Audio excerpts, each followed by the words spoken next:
I want to start today by asking you a question. And I don't mean a casual throwaway kind of question. I mean, really asking you. Mm-hmm. When was the last time you saw a man openly talk about what he's feeling? Hey, we should probably clarify that a bit. Not, cracking a joke about it. Right. Not turning it into some funny story about his boss. Yeah. And definitely not just deflecting to something else. Exactly. And definitely not that standard knee-jerk, I'm fine, when he's clearly, not fine. When did you last see a man just be vulnerable, without all the armor? It's a tough question because if we're all being honest, the answer for most of us is probably, I can't remember. Or maybe it's been a really long time. And that's silence. That's exactly what we're here to talk about. Welcome back to the Deep Dive. Today we are unpacking a fascinating and frankly a pretty heavy source. It's titled Beyond the Stoic Mask, Why Men Hide Their Feelings. And I think we should set the ground rules right up front because the source is very clear about the mission here. Right. This is not a deep dive designed to, bash men for being emotionally stunted. No. And it's definitely not about blaming women or society.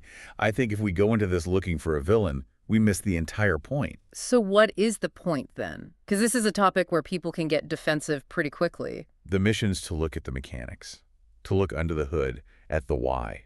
Why do so many men hide their feelings? How is that behavior actually built? So it's an analytical look at conditioning, not a critique of character. So we're treating emotional suppression as a survival strategy, not a personality flaw. Exactly, which is a huge shift in perspective. It moves it away from men are just stubborn to men are adapting to their environment.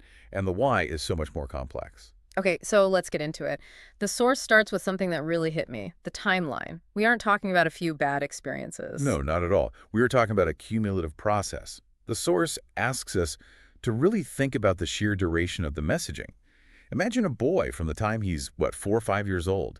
He starts hearing these very specific phrases over and over. The greatest hits, don't cry. Be a man. Stop acting like a girl.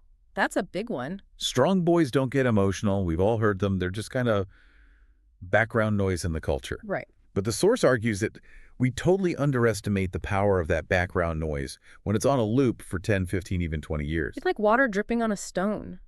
One drop doesn't do anything. But a decade of dripping completely changes the shape of the stone.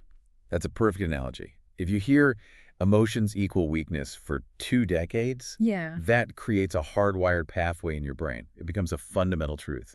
An equation, like a logic gate in your head. Basically.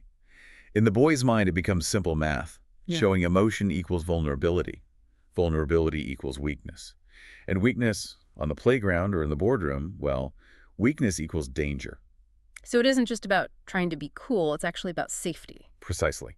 And that equation then dictates behavior. The source makes this crucial distinction here, and I think it's the key to everything else. It says men don't stop feeling. The biology is the same. They feel fear, sadness, joy, just as intensely as anyone else. They just stop showing it. So the internal experience is still there, but the external wire is cut. Right. So instead of crying, the source says they go silent. Instead of asking for help, they default to that universal phrase. I'll handle it. I'll handle it, yeah. That phrase is doing so much heavy lifting, it feels like the motto of modern manhood. It's the armor. Yeah.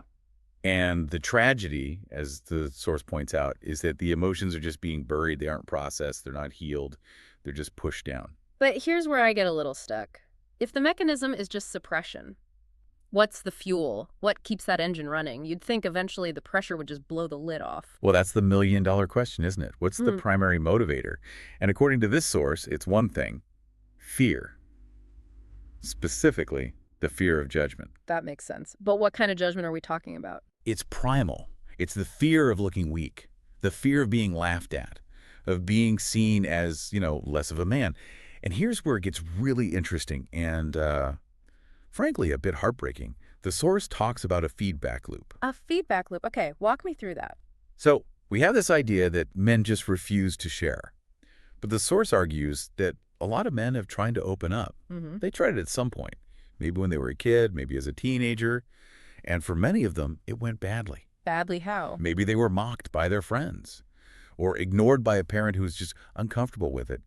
Or, and this is the really damaging one, Their vulnerability was weaponized against them later on. Weaponized, you mean like brought up in an argument? Exactly. Imagine a guy tells his partner he feels really insecure about his career, and in that moment he feels safe. But 3 months later, they're in a fight, and his partner says, well, of course you'd say that. You're already so insecure about your job. Oof, yeah, that's a kill shot. That would do it. You touch a hot stove once, you stop touching the stove. Precisely. The brain is a survival machine. It learns a very simple rule, and the source gives it a name. Silence is safer. Wow. Once that rule is written into your code, the emotional walls go up, and they stay up. It isn't stubbornness, it's self-preservation.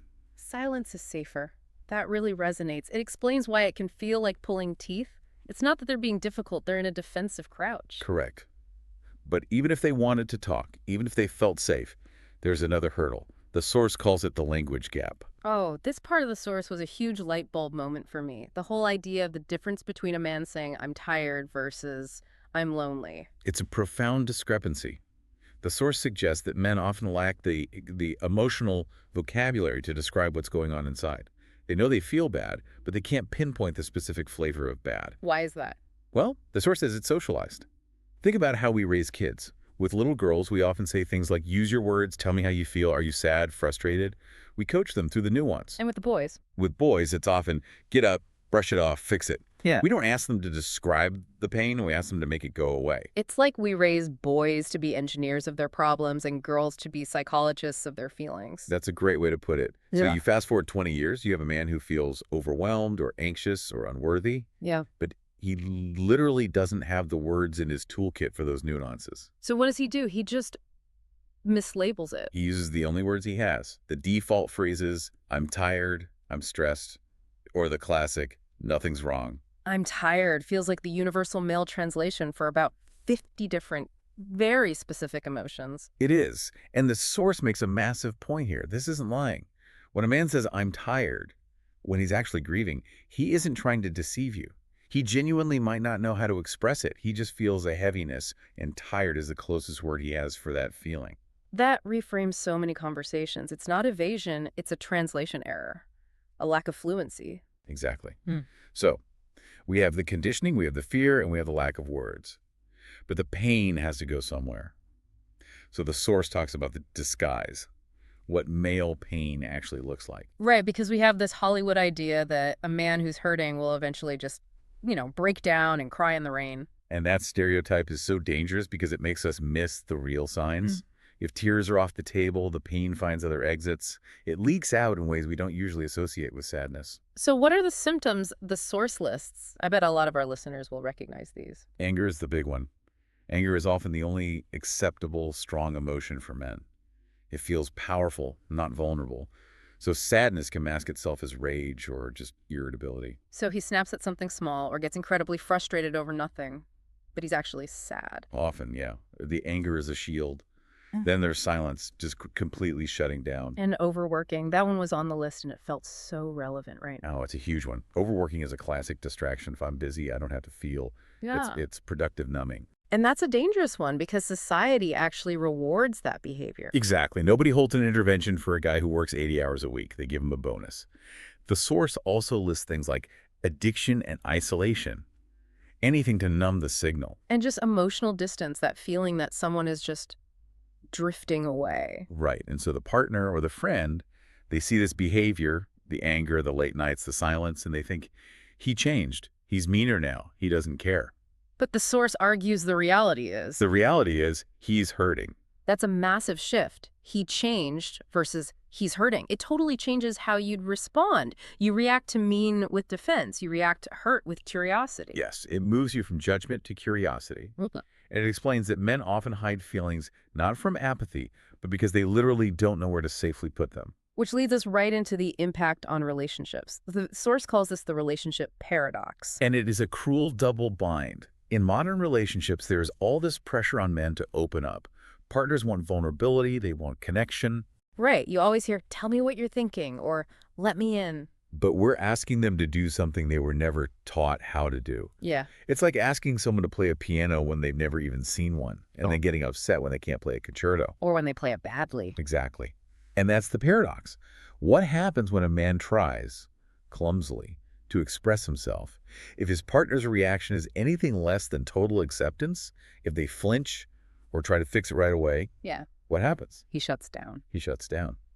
He withdraws even further because the one thing he needed, emotional safety, wasn't there. He feels like he failed the test, so he goes right back to the old rule. Silence is safer. Silence is safer. And the source lists some really heavy long-term consequences of this. It's not just that he's quiet, it causes actual damage. We're talking depression, anxiety, severe loneliness. And a specific term the source uses, emotional numbness. That word numbness really stood out. There's that quote, "I don't feel anything anymore." That's the ultimate cost. The source frames that numbness not as a sign of strength or stoicism, but as emotional exhaustion. You can only carry that weight for so long before your muscles just give out. The numbness is the system shutting down to protect itself. It's tragic. But the source does pivot at the end to give some actionable advice, which I appreciate. It doesn't just leave us in the gloom. No, it offers a way out. It addresses two different groups.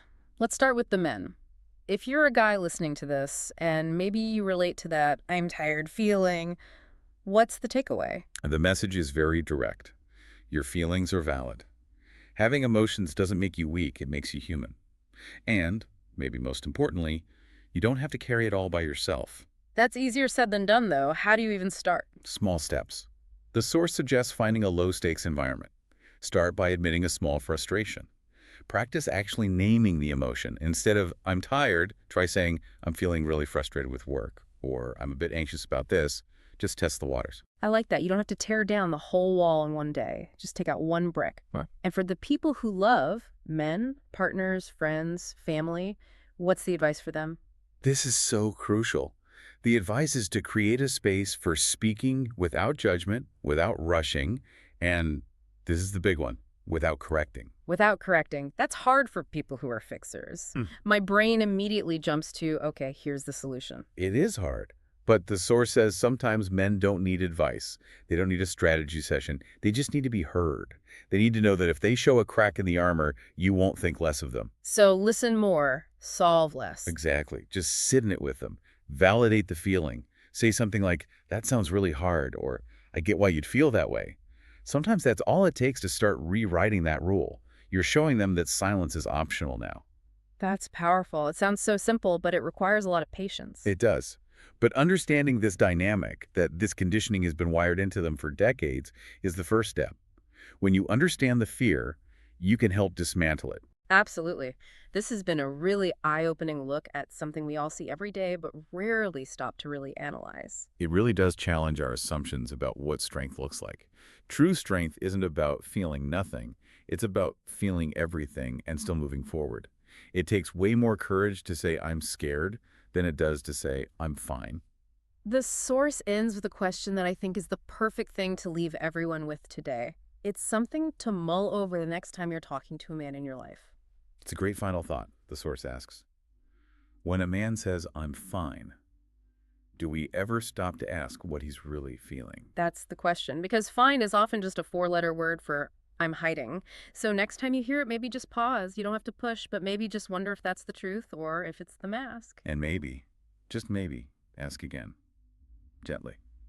Thanks for diving in with us today. This was an important one. It was a pleasure. We'll see you on the next deep